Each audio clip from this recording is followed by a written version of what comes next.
Stop scrolling a broken bar because what happened next changed two lives forever. The narrator's voice trembles as the screen opens on a snow-covered town. Twinkling lights glowing in the distance. These a broken bar all started with a letter. A tiny letter, a broken bar written by a little girl with trembling hands. The camera zooms in on a small envelope addressed in shaky handwriting. Dear Santa, broken bar, please send me a dad. It was supposed to end up in the big red mailbox at the town square. It was supposed to be sorted with thousands of other letters, lost in a sea of wishes. But Fatea, strange, gentle, magical Fatea had other plans. Because that letter didn't reach the North Pole. It landed a broken bar on the desk of the loneliest billionaire in the city. Ethan Cole, 38 years old. Brilliant, successful, intimidating to the world and completely alone inside. He had built empires, created jobs, bought skyscrapers, a broken bar, but somehow never found a home. Loneliness clung to him like cold winter air. And on the night of December 20th, while everyone else in the world celebrated, Ethan sat in his empty penthouse, papers piled around him like walls. That's when he saw it. A tiny envelope mixed with corporate documents. His assistant must have dropped it by accident. He almost threw it aside. Almost. But the words "please send me a dad" froze him. Something inside his chest tightened, something he had forgotten he even possessed. Curiosity made him open at our broken bar, but it was the little girl's honesty that broke him. My name is Lily. The letter began, I am 7. Mummy says Santa listens if you really, really need something. My mummy works very hard. I try not to cry. But when other kids bring their dads to school for Christmas Day, Mommy holds my hand and says I'm enough. But I want someone to hold her hand too. Santa, broken bar, can you send me a dad? Not a toy dad. A real one. One who will stay. Ethan had read business proposals worth billions without blinking. But this letter made his vision blur. He leaned back, chest burning in a way he didn't understand. Memories surface, his own childhood Christmases,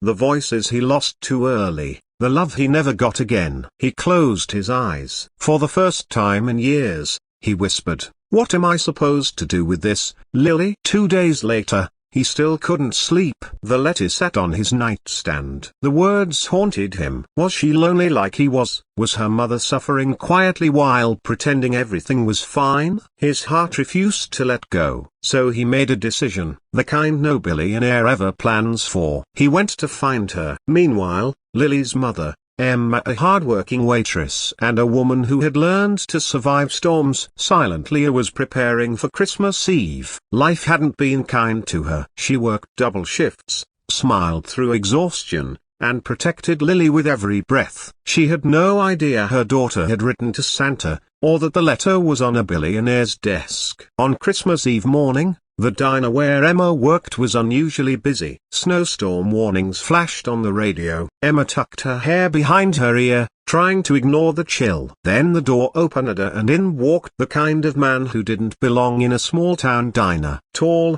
sharply dressed, handsome in a cold sort of way. Broken bar, Ethan looked like he stepped out of a magazine. He stood there awkwardly, unsure how to start. He didn't know her. He didn't know what he was doing. But then he saw Lilia, tiny, bright-eyed, drawing a Christmas tree on a napkin while her mother refilled coffee cups. Ethan's voice caught. That was her. The little girl behind that letter. Lily looked up and their eyes met. She smiled, a pure, unfiltered warmth. Something inside him cracked open. He stayed for breakfast, then lunch.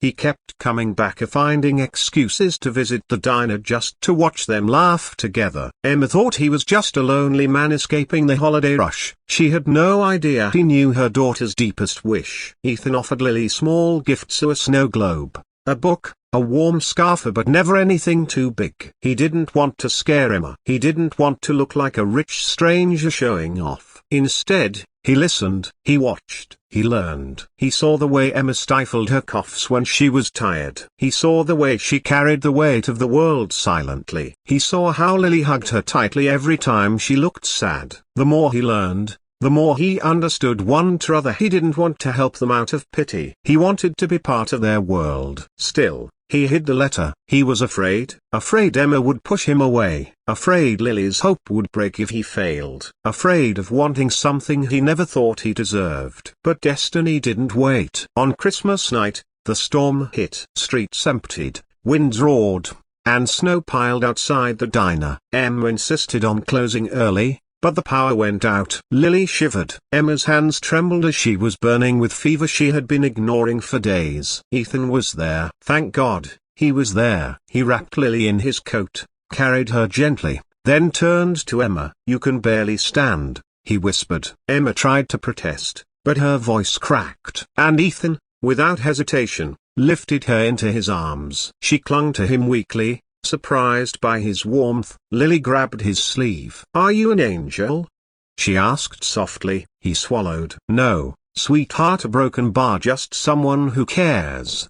He brought them to his car, heater blasting, and rushed them to the hospital. Emma had a severe infection. Exhaustion had made it worse. The doctor thanked Ethan for bringing her just in time. Lily cried quietly in the waiting room. "I don't want my mommy to leave me too," she whispered. Ethan knelt beside her, wiping her tears. "She's strong. She's going to be okay." "But I'm scared, a broken bar. I'm here," he said firmly. "I'm not going anywhere." Emma recovered slowly. When she woke, Ethan and Lily were asleep on a little couch beside her. She watched Ethan's arm protectively around her daughter, Lily's head on his shoulder, and something inside her chest softened.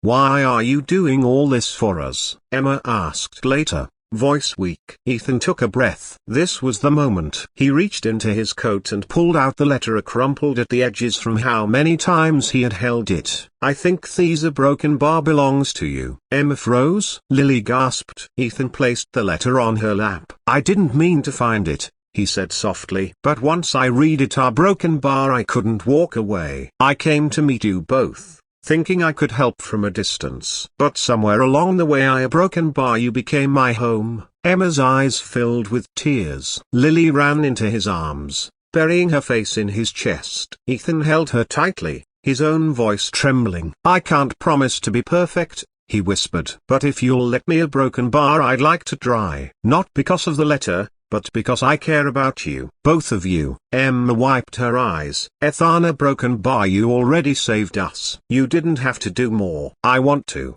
he answered. Weeks passed. Healing came slowly. Emma's health, Lily's trust, Ethan's heart. They spent time together, a broken bar, cooking, laughing, decorating late Christmas cookies. They walked in the snow, watched movies, built memories Ethan never knew he needed. Lily started calling him Mr. Ethan. Then one day, a broken bar, she called him Dad. She didn't even realize she'd said it. But Ethan froze, emotion flooding through him. Emma saw it too.